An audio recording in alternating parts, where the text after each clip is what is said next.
How to send an email using Gmail in your Windows laptop.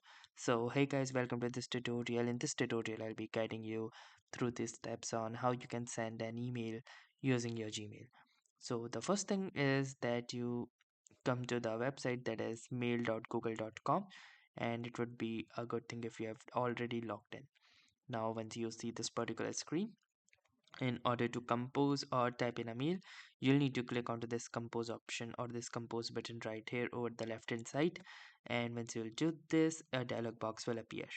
Now you can start typing, or you may also click onto this resize button in order to navigate to a full screen. Now from here you can click onto this OK got it option to dismiss the info, and then you have this particular page from which you first see the two line, and from here you will add your recipients. So you can add any recipients to whom you want to send the mail and their email address like this.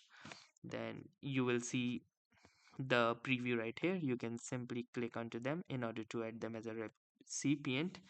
So you can add multiple recipients like this by adding their email addresses, and then once that is done you can simply add a subject line, and once you are done with the subject line you can type in the email body right here. So once you are done with this, in order to send the mail, you can simply click onto the send button. Also, there are other options like to attach files, attach links, or to insert emojis as well.